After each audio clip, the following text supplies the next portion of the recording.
Bismillah, assalamualaikum warahmatullahi wabarakatuh. Innal hamdalillah nahmaduhu wa nasta'inuhu wa nastaghfiruh wa na'udzu billahi min shururi anfusina wa min sayyiati a'malina. Man yahdihillahu fala mudilla lahu wa man yudlilhu fala hadiya lahu. Wa asyhadu an la ilaha illallah wahdahu la syarika lahu wa asyhadu anna Muhammadan 'abduhu wa rasuluh.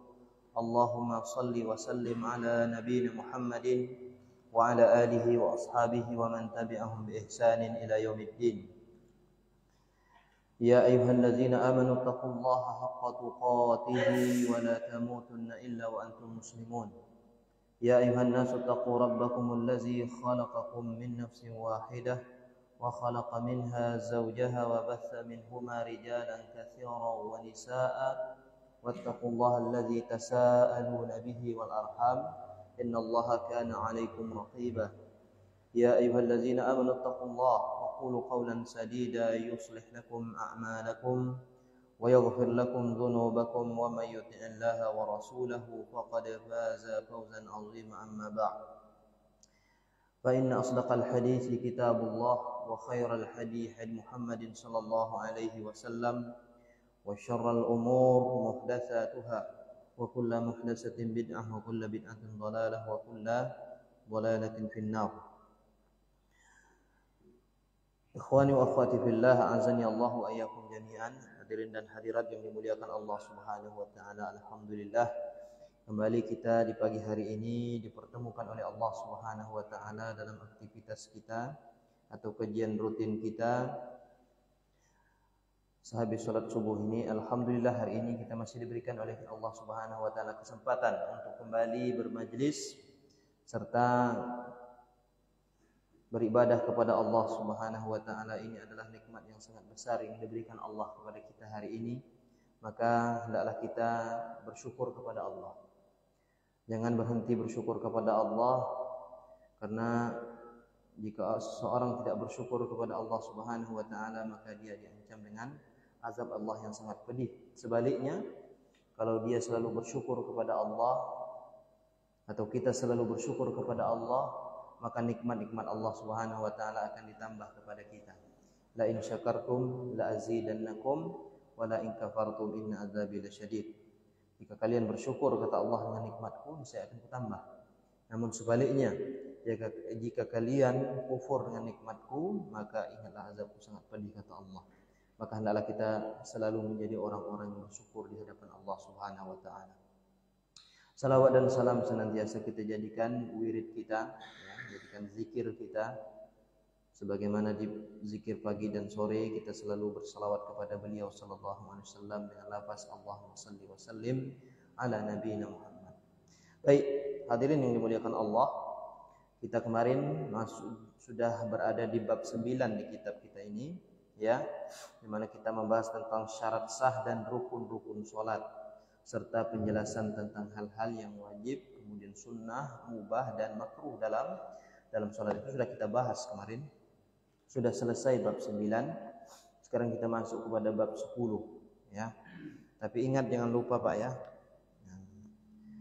Dikaji ulang. Yang punya buku dibaca-baca ulang di rumahnya, ya.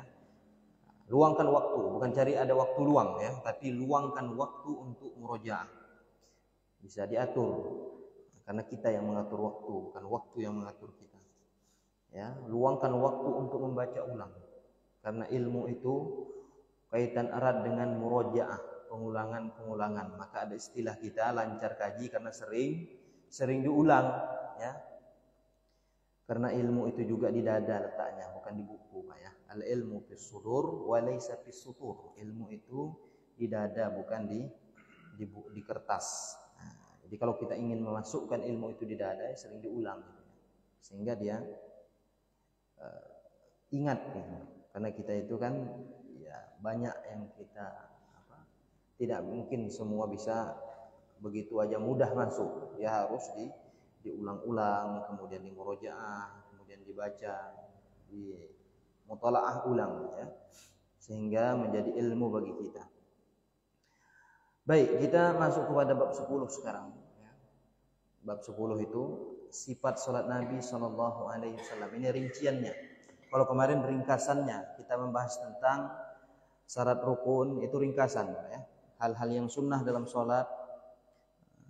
Sekarang kita masuk kepada detailnya gitu ya. Penjelasan-penjelasan bersama dalilnya. Nanti baru ada prakteknya gitu. Baik, lihat bab 10 di halaman 255 ya. Judul besarnya sifat salat Nabi sallallahu alaihi wasallam. Bagian A di sini disebutkan penulis ya, wajibnya mengerjakan salat sesuai contoh Rasulullah sallallahu alaihi wasallam. Itu hukumnya wajib ya. Wajib mengerjakan salat atau menunaikan salat itu ya, sesuai dengan contoh Rasulullah. Kenapa? Karena Rasulullah lah orang yang mengajarkan tentang salat. Maka kalau kita ingin salat, kita wajib merujuk kepada beliau sallallahu alaihi wasallam. Bagaimana salatnya? Memang kita itu sudah jauh antara kita dengan Rasulullah, tetapi hal itu bisa kita dapatkan ya dengan hadis-hadis Rasulullah, dengan penjelasan-penjelasan para ulama tentang bagaimana Rasulullah SAW menunaikan ibadah salat. Itu yang harus kita pelajari. Ya. Kata penulis di sini, wahai saudaraku yang dimuliakan Allah, ya, kerjakanlah salat sesuai dengan tata cara yang telah dicontohkan oleh Rasulullah SAW. Sebagaimana sabda beliau, sallu kama ra'aitumuni usalli. Salatlah kalian sebagaimana kalian melihat aku salat. Ini hadis ini ya ditujukan para sahabat, kemudian kita juga termasuk di sini ya. Umum ini sifatnya. Sallu kama ra'aitumuni usalli. Salatlah kalian sebagaimana kalian melihat aku salat. Kita tidak mungkin bisa mengerjakan salat sesuai dengan contoh Rasulullah sallallahu alaihi wasallam tanpa belajar. Itu pasti, Pak. Ya. Tidak akan mungkin kita itu bisa salat sebagaimana yang dituntut oleh Rasulullah tadi, salat seperti dia tanpa kita belajar, enggak akan mungkin. Ya. Maka perlu kita meluangkan waktu untuk duduk di majelis ilmu, perlu kita meluangkan waktu untuk membaca buku-buku yang berkaitan dengan sifat salat Nabi sallallahu alaihi wasallam. Kalau tidak akan mungkin kita bisa dapat. Makanya kan la yanalul ilma bi rahatil jasad. Tidak akan dapat ilmu itu kalau kita dengan jasad yang santai-santai gitu, Pak ya. Duduk ongkang kaki itu tahu-tahu bisa salat seperti Nabi, enggak ada. Makanya enggak ada istilah ilmu laduni itu, enggak ada, Pak ya. Enggak ada itu. Ya. Tanpa datang ke majelis taklim, enggak mungkin, ya. Maupun tanpa membaca buku yang benar dan ilmiah tentang tata cara salat Rasulullah sallallahu alaihi wasallam. Jadi kita harus itu tadi. Meluangkan waktu untuk taklim, ya, membaca buku, kemudian belajar tentang bagaimana tata cara salat Rasulullah SAW. Jadi memang harus ada yang kita perjuangkan gitu, supaya salat kita itu sesuai dengan tuntunan Rasulullah. Itulah yang dimaukan oleh Rasulullah, yang diinginkan oleh Rasulullah. Dia ingin kita itu salat sebagaimana dia salat. Ketahuilah bahwa salat itu dapat mencegah perbuatan keji dan mungkar. Itu fungsi daripada salat. Fungsi daripada salat itu adalah mencegah perbuatan keji dan mungkar. Nah, fungsi salat ini tidak akan kita dapatkan, ya, tidak akan bisa kita raih kalau salat kita itu tidak sesuai dengan salat Rasulullah. Pasti itu, Pak. Ya, mungkin hari ini juga kita harus koreksi gitu, Pak ya. Sudah berapa tahun kita sholat? Nah, sholat yang kita kerjakan ini berfungsi tidak sebagai fungsinya? Apa fungsi sholat? Ya, yang disebutkan tulis tadi, mencegah perbuatan keji dan inna sholata tanha anil fahsya'i wal munkar, gitu kan? Semua sholat itu dapat mencegah daripada perbuatan keji dan munkar.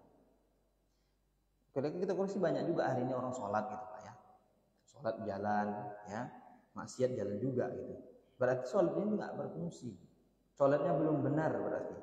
Nah, sholat 5 kali dalam sehari semalam, tapi masih melakukan sesajen, sesembahan selain kepada Allah. Berarti kan nggak berfungsi sholatnya. Padahal dalam sholat itu jelas-jelas kita minta kepada Allah, ya, minta pertolongan, ya. Di dalam surah Al-Fatihah coba dibacakan. Iyyaka na'budu wa iyyaka nasta'in. Hanya kepada Engkaulah kami menyembah dan hanya kepada Engkaulah kami meminta pertolongan. Ihdinas siratal mustaqim, tunjuklah kami jalan yang lurus. Itu kan permohonan kita kepada Allah. Nah, kalau surat Al-Fatihah ini aja diamalkan oleh kaum muslimin ya. Iyyaka na'budu wa iyyaka nasta'in, hanya kepada Engkaulah kami menyembah dan hanya kepada Engkaulah kami minta pertolongan. Tidak ada lagi kesyirikan di muka bumi ini, Pak. Tapi kenapa? Karena makna daripada itu semua tidak didapatkan karena mereka tidak belajar. Sholat juga ya, tapi masih melakukan kesyirikan, sama aja gitu. Atau perbuatan maksiat yang lainnya. Sholat juga, tapi masih tergiur untuk korupsi gitu. Nah, itu kan sesuatu yang sangat bertolak belakang dengan tujuan sholat tadi. Nah, makanya kita harus belajar bagaimana sholat itu sehingga sholat itu berfungsi sebagaimana mestinya. Karena kan ibadah kepada Allah Subhanahu wa taala ini ada tujuan, Pak. Ada tujuan.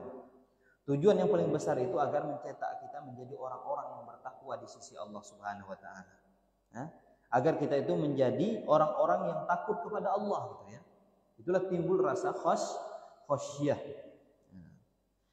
Bukan sekedar mengerjakan sholat, tetapi ingat sholat harus bisa mencegah kita dari perbuatan keji dan mungkar. Bukan sekedar kita menunaikan kewajiban gitu ya. Tetapi ada pelajaran penting yang bisa kita terapkan dalam kehidupan kita sehari daripada sholat tersebut ya. Karena sholat ini adalah pelajaran yang mengandung pelajaran yang luar biasa bagi seorang mukmin gitu Pak ya. Termasuk di situ menjaga waktu. Seharusnya orang muslim itu ya, orang yang mengaku beriman gitu ya. Waktunya itu tidak molor. Jadi tidak ada istilah jam karet itu kalau orang muslim gitu Pak ya. Kenapa? Karena sholat sudah mendidik itu semua gitu. Apalagi sholat berjamaah. Itu mendidik kita untuk tepat waktu Pak, ya, nggak bisa kita molor-molor, ya. Kalau kita molor kita ketinggalan nanti. Jadi sholat 5 waktu itu, ya, mendidik kita salah satunya untuk menjaga waktu dan untuk menjadi orang yang disiplin dengan waktu.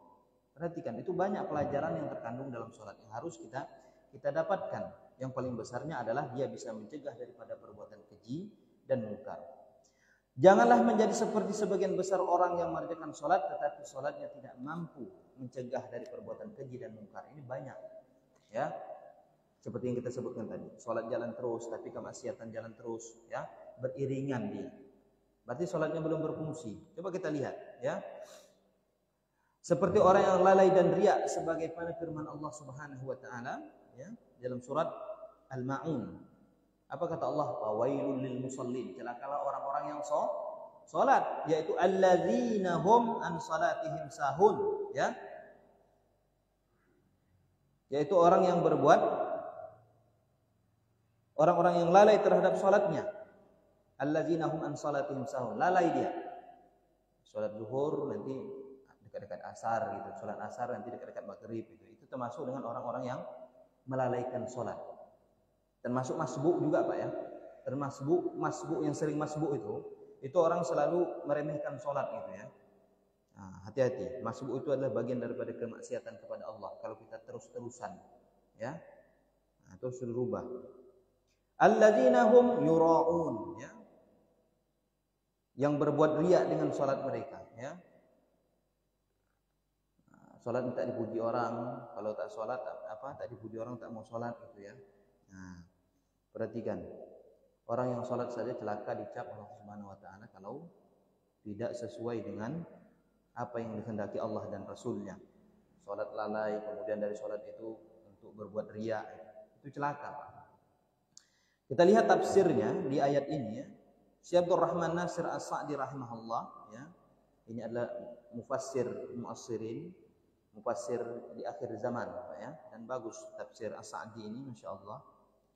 Berkata tentang ayat di atas, maksudnya celakalah orang yang senantiasa mengerjakan sholat tetapi mereka melalaikan sholatnya, yakni mereka meninggalkan pada waktunya, tidak mengerjakan pada waktunya, ya, atau tidak mengerjakan pada waktunya, dan mereka tidak menyempurnakan rukun-rukunnya.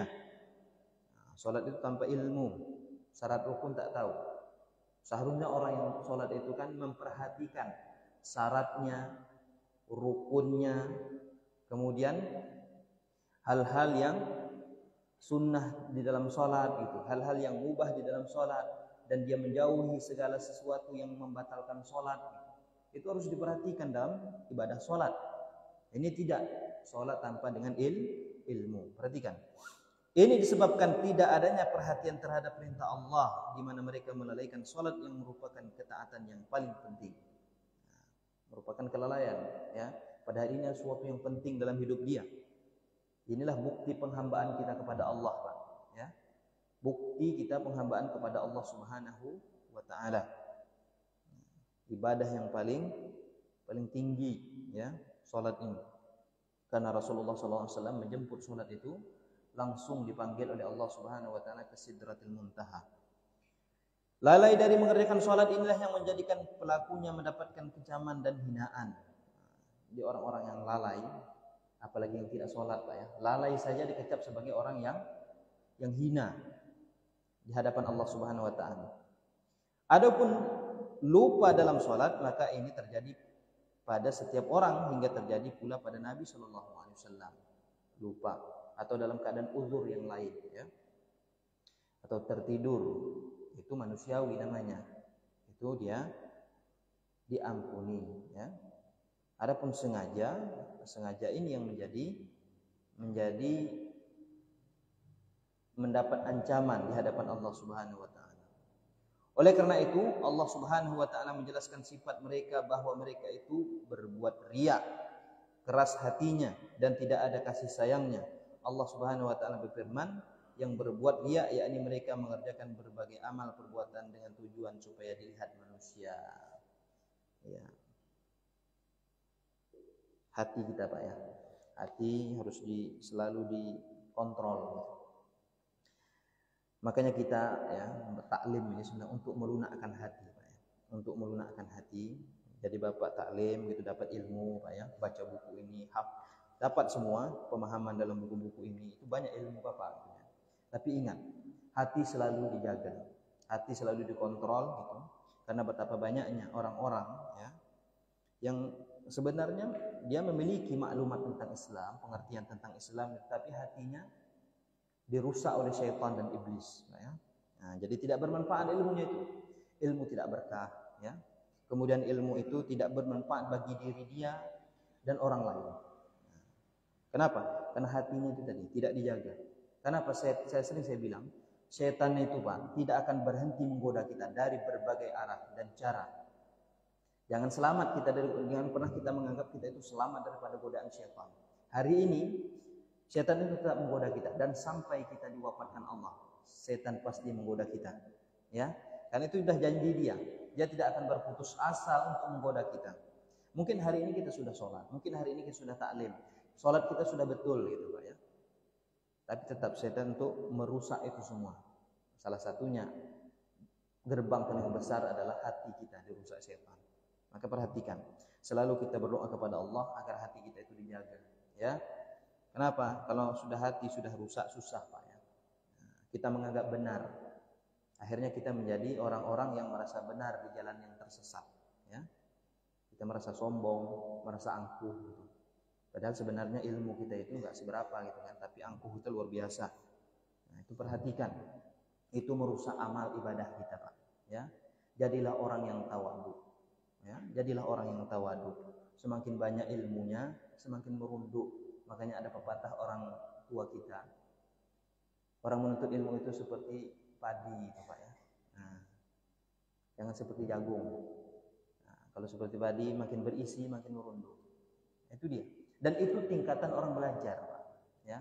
Tingkatan orang belajar itu ada 3, ya. Yang pertama sombong, perhatikan, ya. Maka kita tak heran kalau ada orang yang baru-baru belajar gitu, Pak, ya. Baru kita lah itu yang biasa di pesantren gitu, Pak, ya. Adik-adik kelas yang baru masuk itu semangatnya luar biasa itu, ya. Kalau dia belajar bahasa Arab itu pakai bahasa Arab aja, betul salah bantai terus gitu, ya kan. Sampai orang tak pakai bahasa Arab pun bantai bahasa Arab gitu kan. Itu memang biasa gitu. Jadi kalau kita sudah pernah belajar gitu, nengok orang seperti itu biasa aja, biarkan aja dia dulu gitu, ya. Dan gak usah kita cegah gitu. Itu masih semangat dia gitu kan. Boleh yang baru-baru taklim gitu. Itu enggak macam pendekar turun gunung gitu kan. Kadang-kadang kita sebagai kerepotan gitu, ya. Kita yang kerepotan untuk mengatasi orang-orang seperti itu. Kadang dia belajar di sini, nanti pulang ke kampung dia gitu. Itu macam-macam penjelasannya itu. Baru kita masuk ke kampung dia untuk dakwah gitu. masyarakat sudah lain pandangan. Ternyata dari dia salah informasi. Ya. Dan itu kita dapatkan Pak ya. Saya ada beberapa orang saya dapatkan itu. Ya, dia ngaji di sini kan. Nah, pulang dia ke kampung dia gitu ya, tempat dia dari mana lah gitu. Nggak usah kita sebutkan ya. Masuk kita itu agak lain pandangan orang gitu dengan apa kita ya, pelajaran-pelajaran gitu. Kemarin tuh ada permasalahan apa Pak ya? Permasalahan kunut gitu ya, dibahas di situ.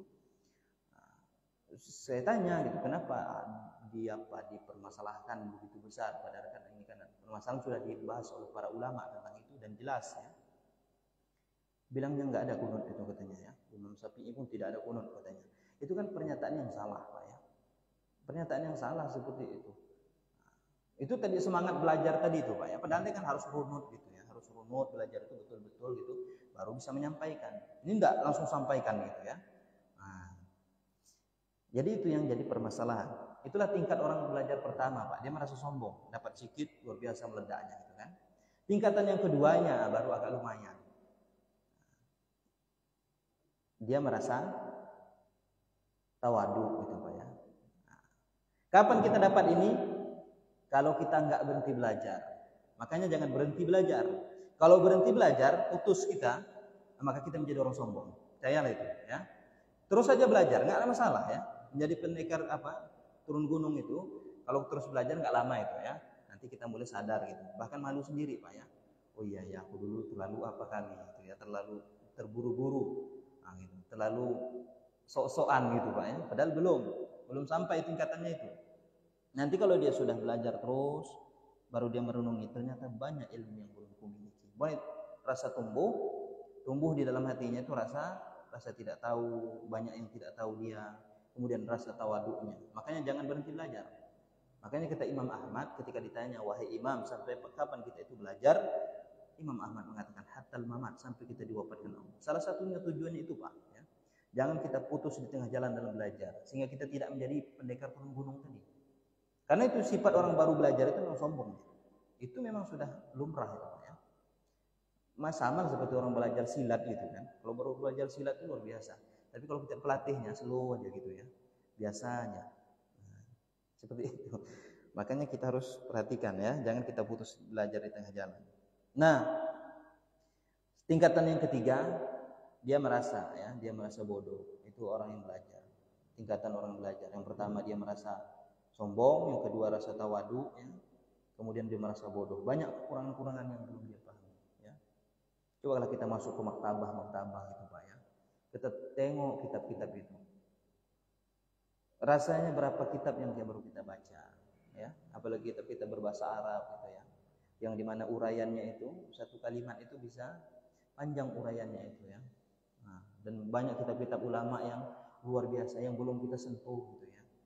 Makanya timbul rasa apa kita Pak ya, kekurangan kita itu. Nah, sehingga kita tidak ada sifat sombong tadi itu. Nah, tapi ingatlah Pak ya, kita selalu digoda oleh syaitan ya dari berbagai arah. Maka jaga hati kita, jaga keikhlasan kita gitu ya. Usahakan terus kita itu selalu bermuhasabah ya, agar hati kita dijaga oleh Allah Subhanahu wa taala, terhindar daripada sifat-sifat itu tadi, sombong, ria, angkuh. Nah, itu. Sehingga kita menjadi orang-orang yang memang memiliki sifat talibul ilmu ya. Sifat orang menuntut ilmu itu. Ada, kita punya adab, kita punya akhlak gitu ya. Nah, kita punya maklumat ilmu gitu. Jadi memang kita itu menjadi orang yang adem gitu Pak ya. Orang yang berilmu itu menjadi orang yang adem. Nah, di tengah masyarakat kita adem ya, di tengah keluarga kita menjadi orang yang adem, jadi penyejuk kita. Jangan kalau habis ngaji menjadi orang yang kasak kusuk Pak ya, menjadi peresah orang. Padahal punya ilmu gitu ya, tapi meresah orang. Nah, itu jangan sampai seperti itu. Itu harus dikoreksi, ada yang salah gitu ya. Tak betul itu.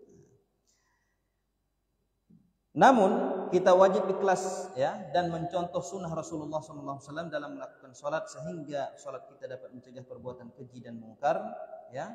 Itu harga mati. Kalau kita ingin menjadikan sholat kita itu menjadi sholat yang berfungsi untuk mencegah daripada perbuatan keji dan mungkar, wajib kita mengikuti mendasari hati kita itu dengan keikhlasan kepada Allah, kemudian kita mengiringi dengan sunnah-sunnah Rasulullah SAW. Baru sholat itu bisa berfungsi sebagaimana yang difirmankan Allah, ya.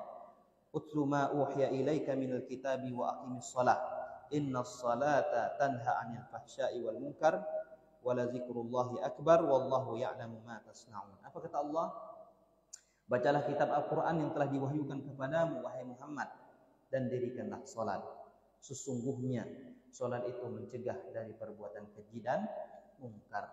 Dan ketahuilah mengingat Allah, ya, atau salat itu adalah lebih besar keutamaannya daripada ibadah yang lain, dan Allah mengetahui apa yang kamu kerjakan. Perhatikan, salat adalah sesuatu amalan yang besar, ya, yang wajib dikerjakan oleh orang-orang yang telah dibebani, dan fungsi salat itu adalah untuk mencegah daripada perbuatan keji dan mungkar. Hari ini kaum muslimin kalau menerapkan salat itu sebagaimana yang dikehendaki oleh Rasulullah, kemaksiatan itu akan berkurang, ya, kemaksiatan akan berkurang. Kemudian keadaan kaum muslimin pun membaik itu, Pak, ya, daripada perilaku, akhlak, ya. Kemudian daripada kepasrahan mereka kepada Rabb-nya gitu. Kenapa? Karena sholatnya memang benar-benar didasari dengan ilmu. Tetapi kalau sholatnya sekedar asal-asalan gitu, ya, ini baru kita bicara tentang orang sholat. Ada lagi yang belum sholat itu. Maka PR kita ini banyak sebenarnya, Pak, ya. PR kita itu banyak. Makanya kita sebagai di masjid gitu, Pak, ya, punya beban, punya tanggung jawab, ya, untuk membenahi umat di sekitar kita itu. Banyak yang harus kita bebani, Pak, ya, yang harus kita bengkel itu banyak. Orang yang belum sholat itu jadi beban kita, gitu, ya. Supaya bagaimana mereka itu sholat, harus dipikirkan. Nah, kemudian yang sudah sholat ini bagaimana dia sholatnya betul, gitu. Jadi banyak itu, apalagi kita misalnya di masjid gitu, ya. Kita harus, ini alhamdulillah, Pak, ya, ini sudah luar biasa. Bapak punya program, ada taklim gitu untuk bagaimana umat itu bisa mengenal sholat itu sebagaimana sholatnya Rasulullah, bisa mendapatkan ilmunya. Ada program gitu, ya, untuk belajar itu. Luar biasa. Ini sudah bagi usaha, Pak, ya, sudah usaha bapak-bapak gitu. Adapun hasil jangan Pak, ya, jangan dilihat gitu. Kita segera berusaha. Kalau kita sudah masuk ke ranah hasil, kita agak repot nanti, ya. Kita timbul putur, timbul apa gitu. Yang penting kita usaha, buat aja programnya, ya, jalani aja. Adapun hasil itu di tangan Allah Subhanahu wa taala. Kita berusaha dan berdoa. Jadi di ayat tadi di surah Al-Ankabut ayat 45, ya, Al-Hafiz Ibnu Katsir rahimahullah berkata tentang tafsir ayat ini. Maksudnya, ya, salat itu mencakup dua hal gitu. Pertama, meninggalkan berbagai kekejian dan kemungkaran di mana menjaganya dapat membawa kepada sikap meninggalkan perkara-perkara tersebut. Itu yang pertama dari ayat ini, ya, bahwa salat itu bisa meninggalkan berbagai bentuk perbuatan kekejian dan kemungkaran. Itu fungsi daripada salat tadi. Yang kedua, salat mencakup pula upaya mengingat Allah Ta'ala. Itulah pencarian yang paling besar.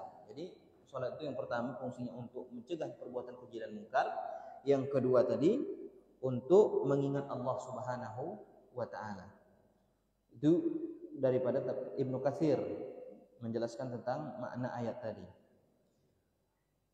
Ada juga Abu Aliyah rahimahullah berkata, ya, mufassir juga, sesungguhnya salat itu mempunyai 3 pokok. Setiap salat yang tidak memiliki salah satu dari 3 pokok tersebut, maka itu bukanlah salat. 3 pokok daripada salat tadi, ya. Kalau tidak tercangkup 3 pokok ini, maka tidak dikatakan salat katanya. Yang pertama, ikhlas. Ya. Ikhlas. Jadi salat itu didasari dengan keikhlasan kepada Allah.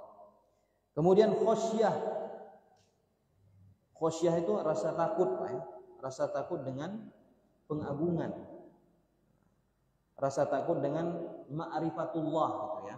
Makanya berbeda dalam bahasa Arab itu ada khosyah, ada khauf, ya. Itu maknanya sama takut, tapi dalam rinciannya berbeda. Khauf itu takut juga, khosyah takut juga gitu, ya.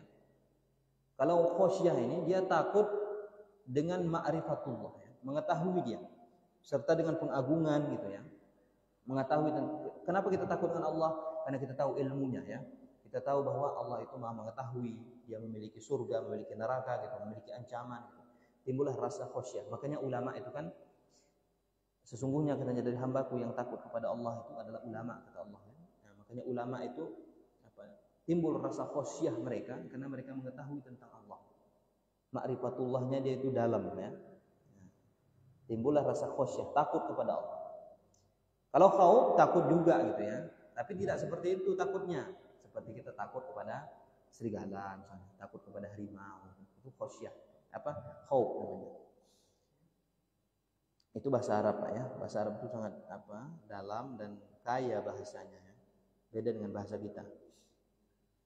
Jadi yang pertama tadi sholat itu terkandung tiga pokok. Yang pertama ikhlas, kemudian khasyah, yang ketiga mengingat Allah Subhanahu wa taala. Itu baru dikatakan sholat. Ikhlas memerintahkannya kepada ma'ruf ya. Ikhlas memerintahkannya kepada yang ma'ruf. Khasyah mencegah daripada perkataan yang mungkar. Ma'ruf itu yang baik, mungkar itu yang jelek. Dan mengingat Allah adalah Al-Qur'an yang memerintah dan melaranginya. Kemudian kalau kita lihat dari tafsir As-Sa'di rahimahullah ya, maksudnya bahwasannya salat dikatakan dapat mencegah perbuatan keji dan mungkar ialah bahwa seorang hamba yang mendirikan salat menyempurnakan rukun-rukun salat, syarat-syaratnya, khusyuknya dan hatinya akan bercahaya, dadanya akan menjadi bersih, imannya akan bertambah. Nah, itu menurut Sa'di ya. Kita dengan sholat yang lengkap tadi, dengan memperhatikan syarat, rukun ya. Kemudian kita perhatikan hal-hal yang membatalkan sholat, yang berkaitan dengan sholat kita perhatikan betul ya. Kemudian kekhusyuannya kita perhatikan ya. Tumakninah dalam sholat juga termasuk dalam situ ya. Maka apa? Hatinya akan bercahaya ya. Dadanya akan menjadi bersih. Nah, ini fungsi daripada sholat, bisa membuat kita hati kita bercahaya, dada menjadi bersih, imannya akan bertambah.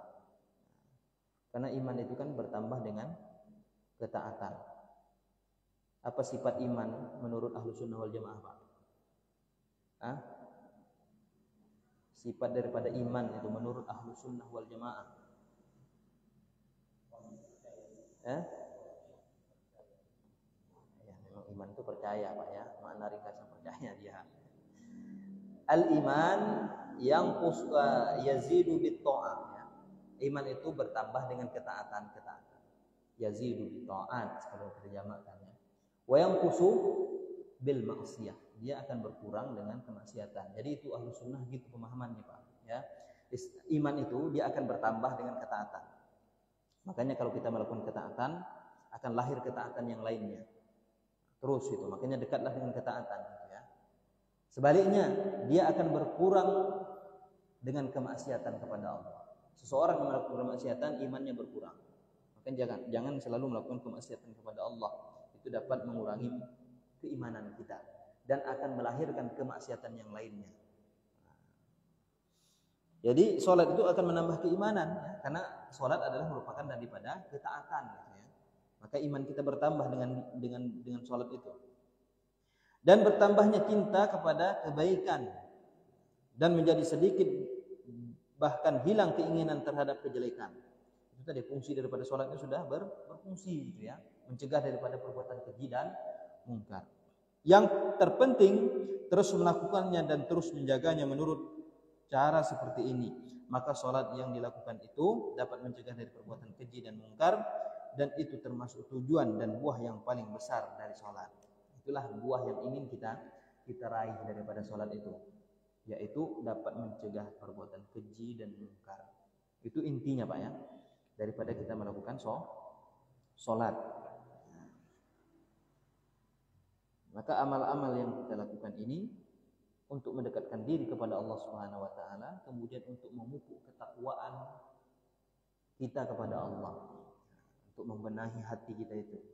Makanya kata As-Sa'di rahimahullah, orang yang melakukan sholat itu dadanya akan mendapatkan nur ya, kemudian dia akan bisa menjauhi kemaksiatan kepada Allah, imannya akan bertambah. Makanya Amal-amal soleh yang kita lakukan ini untuk mendatangkan ketakwaan kita kepada Allah Subhanahu wa taala.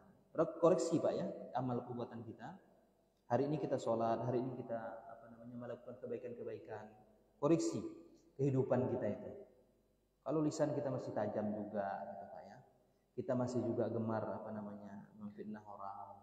Kemudian gemar menggibah orang, kemudian gemar juga kita di situ melakukan keburukan-keburukan. Terus dikoreksi amal kita itu. Berarti amalku ini betul atau tidak?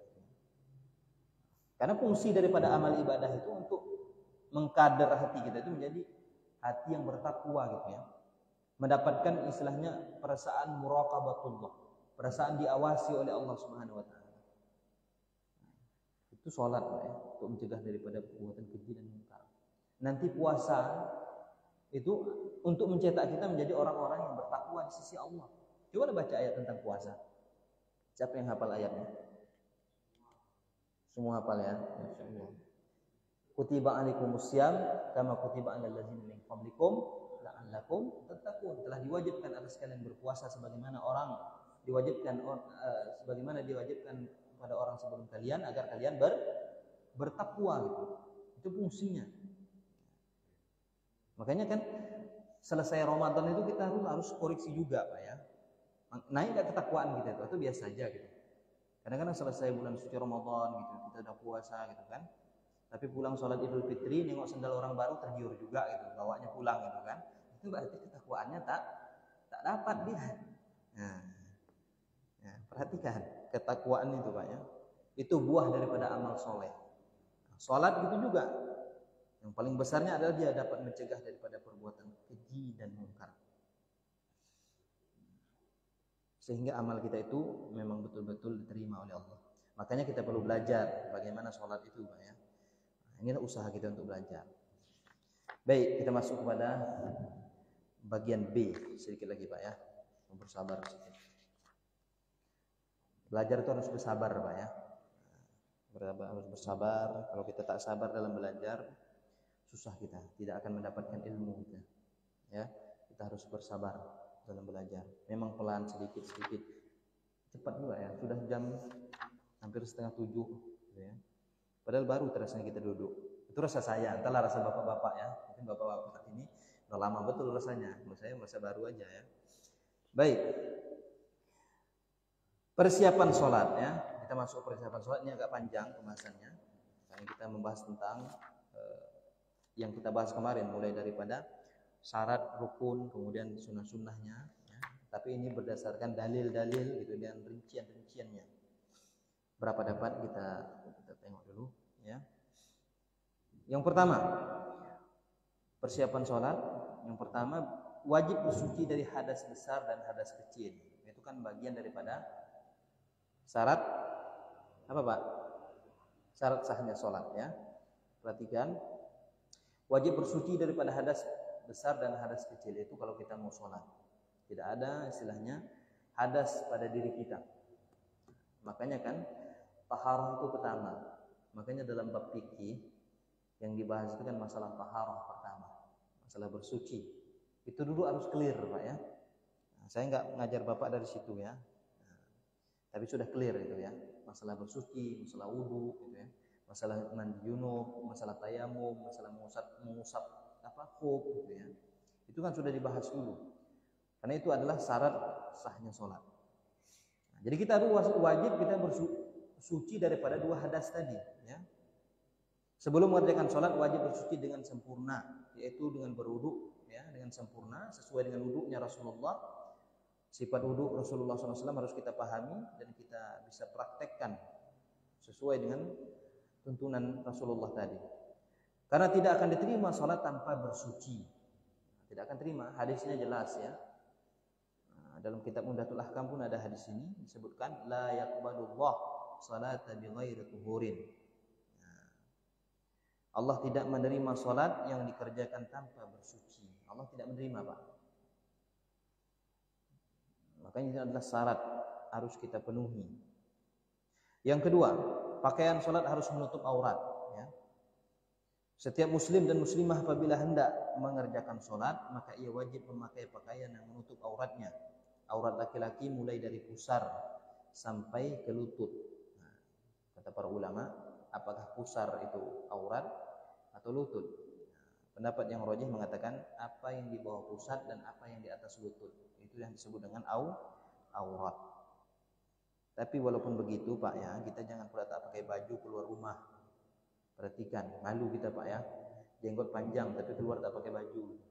Atau pakai celana pendek itu bagian daripada adab. Karena kita sudah taklim ya, sudah belajar agama. Perhatikan itu di masyarakat kita. Nah, kalau bisa pun pakai singlet pun harus kita apalah ya. Nah, berondok-berondok jangan kita terang-terangan gitu. Kecuali malam gelap gulita itu kan, itu lain lagi. Nah, tak nampak orang. Karena itu bagian daripada adab ya, harus kita jaga. Malu kita. Ini kadang-kadang itu slow aja keluar pakai celana pendek Pak ya.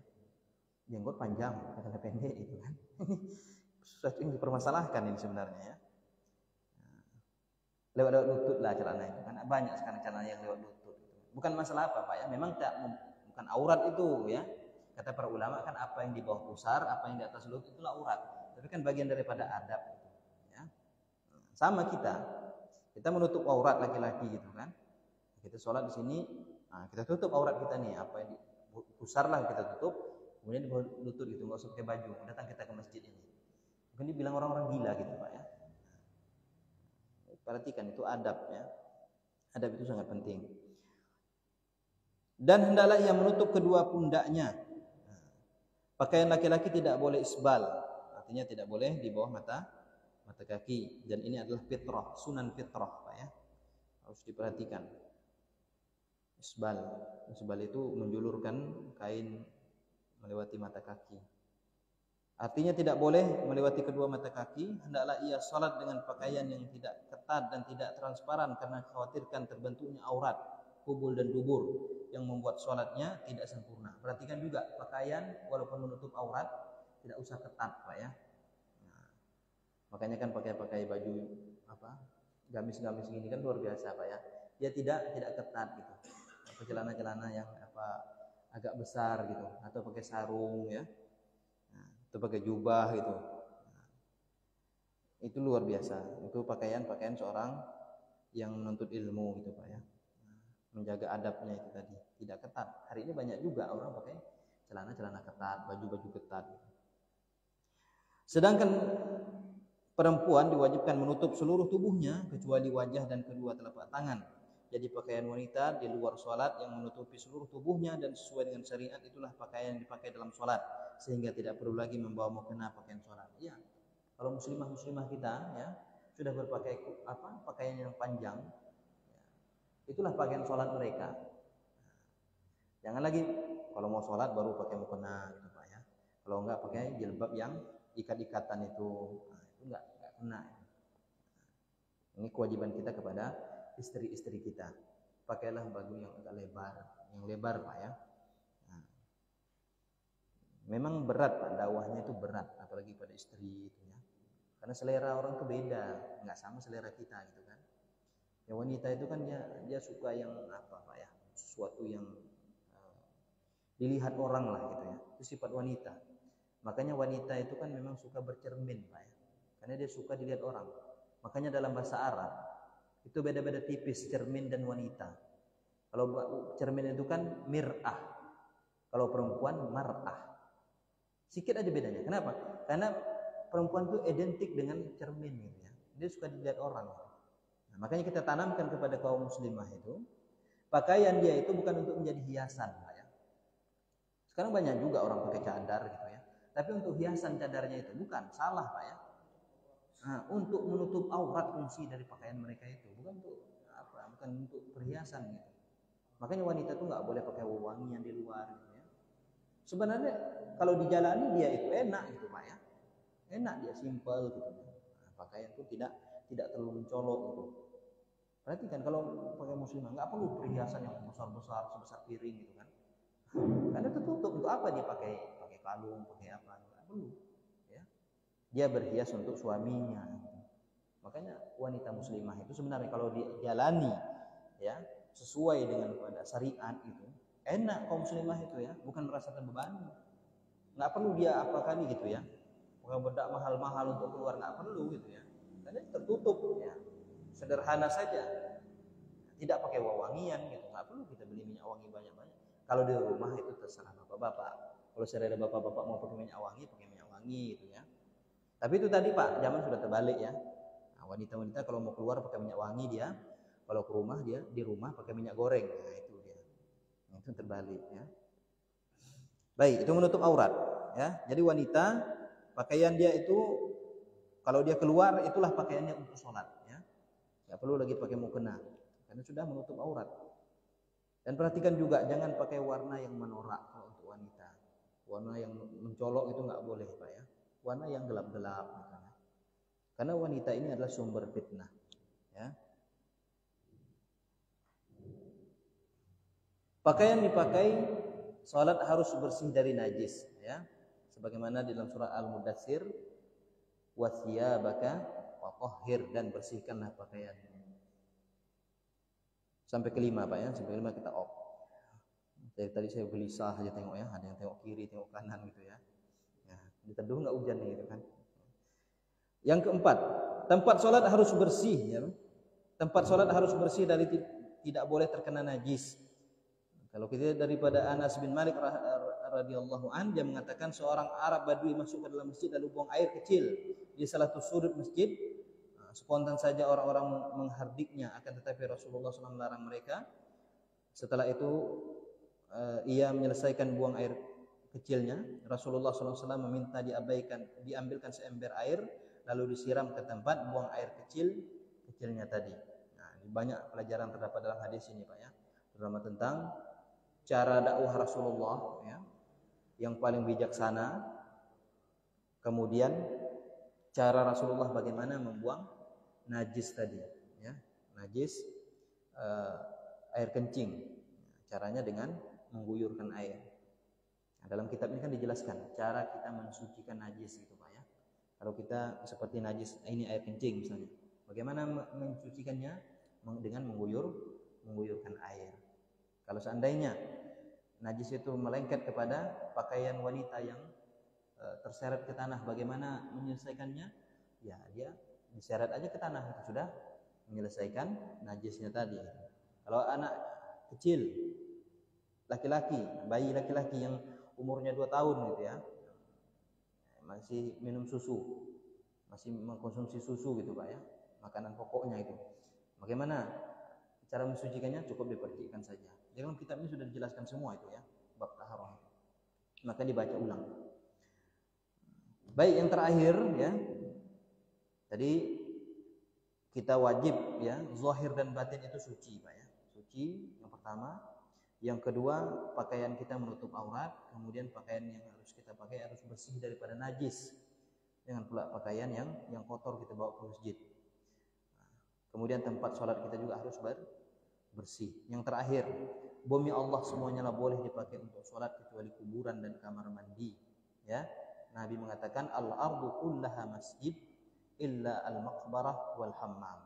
Ya, bumi ini semuanya masjid, tempat kita bersujud.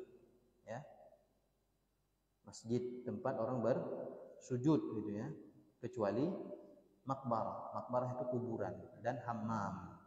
Itulah tidak boleh kita melakukan sholat di dalamnya. Baik, ada pertanyaan Pak? Kalau bisa saya jawab, kalau tidak wallahu a'lam bishawab. Pelan-pelan Pak ya, pelan-pelan insyaallah selesai kitab ini. Kalau tidak ada kita tutup Pak ya. Ada keperluan-keperluan yang lain. Baik, alhamdulillahirabbil alamin. Subhanakallahumma bihamdika asyhadu an la ilaha illa anta astaghfiruka wa atubu ilaik. Assalamualaikum warahmatullahi wabarakatuh.